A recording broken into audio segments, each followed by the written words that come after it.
Hey, Garen here from Santa Cruz Bikes, and you're on site for the first ever Between Two Berms. Today we're talking with product manager Todd Ford about the brand new Santa Cruz Heckler.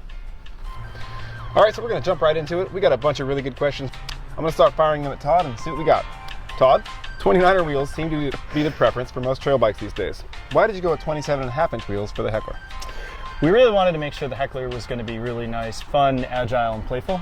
So one really good way to do that is by keeping the wheelbase nice and short. With a lot of e-bikes out there, with stuffing a drive unit, a bunch of other stuff in there, tends to make the chainstays get really long. But by staying with the 27.5 wheel, we were able to keep our chainstay lengths pretty short, which helped make the bike handle a lot better. Manuals. And manuals all day. Yep, got it. Next question, battery. With other brands running 600 and 700 watt-hour batteries, why did Santa Cruz go with a 504 watt-hour battery? So the 504 watt-hour battery that we chose from Shimano, we really liked it because of the size, the shape, and also the weight. When you go into bigger batteries, bigger watt-hour capacities, you also get bigger batteries themselves. 500 watt-hour battery is going to be one size, 630, 700 just get bigger. As you go bigger, it means you got to adjust the size of your down tube. It means you're making compromises to your geometry and to the weight of the bike. By going with a 500, we could make sure that we hit sizes from small all the way up to double XL, and we're hitting a weight target right around 46, 47 pounds. Yeah, the way I understand it, if you go, holy the way I understand it, if you go, you can't go bigger in watt hours without going a lot heavier. Right. So the next step up for us would be another 2.2 or 2.5 pounds on the bike's overall weight, and that's pretty much that's the enemy. Yep. So, and what we found especially is with a 500 watt-hour battery, for most riders, that's plenty of range. Yep. That's going to give you a good ride, 2.5 hour long ride, over 3,000 feet of climbing typically, without much hassle. And the beauty with our system and the battery that we use, it's a fully replaceable battery. So it's just one little turn with a 4mm hex, drops the battery out, swap it back in again. Carry a spare, stash it in the woods, do whatever. All right, next question. Speaking of Shimano, why did you guys go with Shimano steps? We tested a bunch of different systems, anywhere from Shimano, Bosch, Yamaha, Brose, everything that we could get our hands on. What we really liked about the Shimano system, overall the performance is super good. Really, really reliable, really nice, high performance. Also, the whole system as it works together is really nice. You have a lot of different customization that's possible between mode switches and displays and not running displays. Kind of can pick and choose exactly what you want. And the big piece to us was reliability and serviceability. With Shimano, it's a globally supported company. Pretty much every shop in the world has access to Shimano somehow. So we really wanted to make sure that if there's ever an issue with the system, you can get replacement parts or warranty service right away. Yeah, love it. How you doing with the brightness? It's really hot out here. Yeah, I agree. I agree. Okay, next question. You guys have the Shimano powertrain, but a SRAM drivetrain. I'm not sure I've ever seen that before. What's the thinking here? The thinking was we wanted to basically make these bikes just like we make all of our bikes. So the drivetrains on these bikes is very similar to what you'd find on a Bronson or a Hightower, where we typically run Eagle drivetrains on those bikes.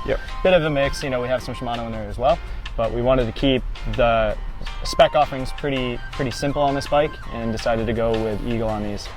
These bikes reward cadence.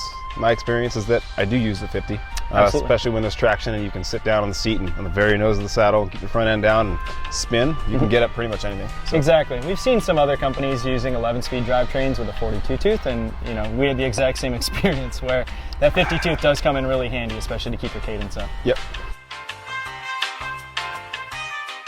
Aside from the power unit and battery, what spec choices did you make specifically for e-bikes? For the e-bike specific parts on this bike, they are an e-bike specific fork, a new handlebar, a new reserve wheel set, and a shifter as well. Are you selling any of these E-specific parts separately? As a matter of fact, we are. Oh, good. So the carbon handlebar that we use, the Di2 handlebar that we're going to offer aftermarket, has internal cable routing for the mode switch. Got it. So underneath both of the grips, there's a small groove and a hole. So for the mode switch on the left-hand side, you can run the Di2 wire directly under the grip through the bar, and it pops out behind the display. And then it also has it on the other side too if you do want to use Di2 shifting. The whole goal was keeping it as clean as possible, not having a bunch of additional wires and stuff all over the bars. I like it.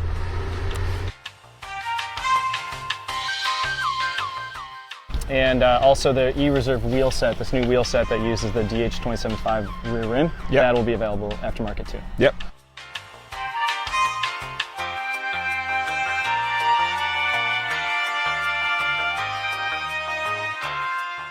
Should have brought a hat. I know, like a sombrero. All right, next question. You guys described the Heckler as being based on the Bronson. How are they similar and how are they different? The Heckler's pretty close to Bronson in the geo and the travel. So they both have pretty similar geo numbers if you look at the charts. Travel, obviously, 160, 150, and also in kinematics. When we really started this project, we took the pivot points from a Bronson, put them onto a mule, threw a drive unit in there, tried to see where everything can fit, massaged it all so that everything was fitting in the right places, but Bronson was kind of where we started the whole project. Next question. How did you manage to fit lower link VPP and a motor and a battery in the same chassis?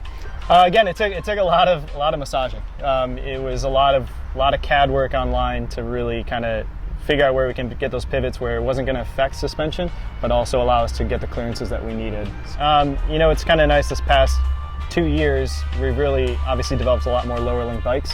And with that, with every bike that we do, we kind of learn more and more about the suspension and how things operate. Yeah. So, you know, part of the learning was figuring out this drive unit and where it can fit. And, you know, it's actually helped us even more with future projects too.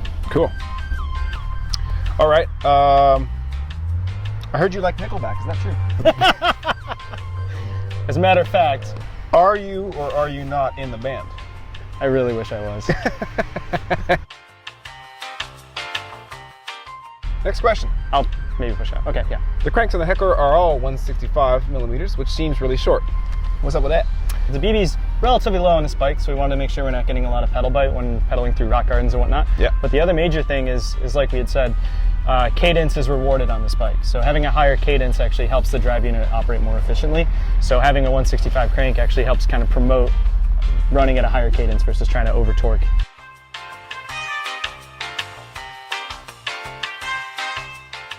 What's the best way for customers to get what the Heckler is all about? Well, I think we've done a good job of kind of telling the story, but in reality, it's getting on the bike. You know, you can do all the spec comparisons and read all the reviews that you want, and they'll give you some insight, but it's not until you really swing a leg over the bike that you understand really what it's all about. Gotta ride it.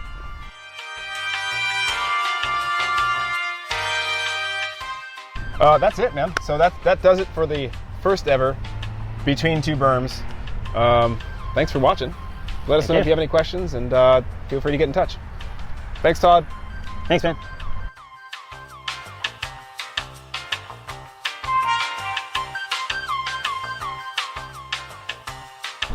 Right, come on in.